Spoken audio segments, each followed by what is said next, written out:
हम कोई financial expert नहीं है, दुकानदार है और इसी वजह से ETF सेलेक्ट करते टाइम हमसे सबसे बड़ी गलती हो गई। ETF खरीदना इजी है लेकिन उसको सेलेक्ट करना ही सबसे बड़ा गेम है और आज हम बताएंगे कैसे। तो दोस्तों, मेरा एक छोटा सा दुकान है कंस्ट्रक्शन मटेरियल का, जहां हम दिन भर मेहनत करते हैं और कभी 100-200 रुपया कमाते हैं तो कभी ज्यादा। अब प्रॉब्लम ये होता है कि दुकान का पैसा तो सामान में फंसा रहता है। कैश तब आएगा जब सेल होगा और जब कभी अर्जेंट पैसा चाहिए तो दुकान का माल तुरंत नहीं निकाल सकते। तो हमें एक ऐसा जगह चाहिए था जहाँ हम बिना प्रेशर जब मन करे थोड़ा थोड़ा पैसा निकाल सके। तो हम क्या किए, जब मेरे पास पैसा आने लगा तो 50-100 रुपया से ETF बाइंग स्टार्ट कर दिए। और ETF इसलिए चूज किए क्योंकि इसमें SIP का प्रेशर नहीं होता है, जितना मन करे उतना इन्वेस्ट करो। लेकिन यहाँ पे एक गलती हम कर दी, तो हम सोचे कि ETF सेफ होता है तो ETF सिलेक्शन को हम एकदम हल्के में ले लिए और वही गलत। तो आज की इस वीडियो में हम आप लोगों को दिखाने वाले हैं कि ETF हम कैसे सेलेक्ट करते हैं। कोई ज्ञान नहीं, कोई रिकमेंडेशन नहीं, सिर्फ एक एक्सेल सीट और पूरा क्लियर प्रोसेस। सबसे पहले निफ्टी 50 के 5 ETF को एक ही सीट में डाल देते हैं। अब हम सबसे पहले किसी भी ETF का AUM देखते हैं, एसेट अंडर मैनेजमेंट। ये ETF का साइज होता है, जितना बड़ा AUM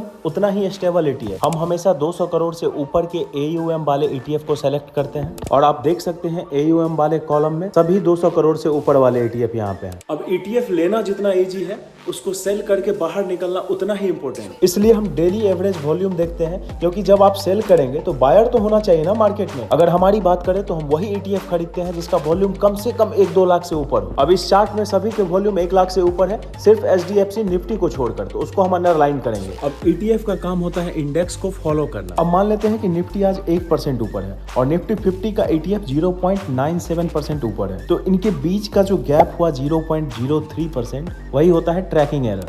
ट्रैकिंग एरर जितना कम, ETF उतना ही बढ़िया। पर्सनली मेरी बात करें तो हम ट्रैकिंग एरर 0.10% से नीचे वाले ETF को ही चूज करते हैं। अब अगर यहाँ इस कॉलम में देखें तो सभी की ट्रैकिंग एरर बहुत ही कम है। अब सबसे लास्ट जो मेरा पैरामीटर है वो है एक्सपेंस रेशियो। जितना कम उतना ही कम पैसा लगेगा हमको किसी ETF को लेने में। और पर्सनली हम वही ETF चूज करते हैं जिसका एक्सपेंस रेशियो 0.30% से कम होता है। तो वापस इस कॉलम में अगर देखें तो सारे ETF के एक्सपेंस रेशियो 0.30% से बहुत ही कम है। अब अगर रिजल्ट की बात की जाए कि हमारे चारों पैरामीटर पे कौन सा ETF खरा उतरा, तो निफ्टी 20 बिल्कुल पास है, निफ्टी IETF भी पास है, SBI निफ्टी भी ओके है, BSL निफ्टी भी ओके है। सिर्फ HDFC निफ्टी फेल है क्योंकि इसमें वॉल्यूम 1 लाख से बहुत ही कम है। हम बेस्ट ETF नहीं ढूंढते हैं, गलत ETF को एलिमिनेट कर देते हैं और इसी प्रोसेस को फॉलो करते करते अब उनका ETF पोर्टफोलियो 101,000 का हो गया भाई लोग, यानी कि 1,01,000 बोले तो, जिस पे अपन को 10% प्रॉफिट भी है। बोले तो ओवरऑल पोर्टफोलियो टोटल 10% गेन में है वीरू।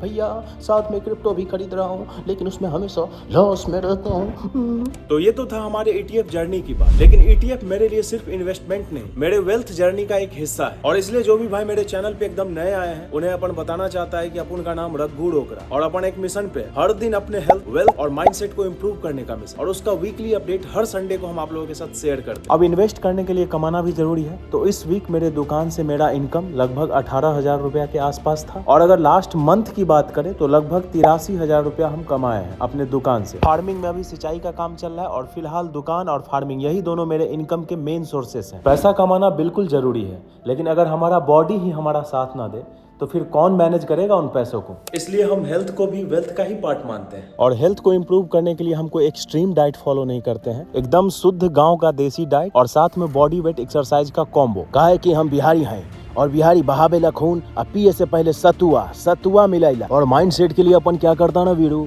अपन नेचर के साथ थोड़ा सा टाइम स्पेंड करता, डेली थोड़ा सा मेडिटेशन करता, बोले तो फुल डू झकास एकदम ऐसा माइंड हो जाता ना। इससे क्या होता ना भाई, ये स्टॉक मार्केट हो या रियल लाइफ, कभी भी उतार चढ़ाव से अपन को फर्किच नहीं पड़ता है, एकदम शांत रहने का। तो इस सप्ताह का अपडेट ये रहा कि दुकान से लगभग हम 18,000 रुपया कमाए।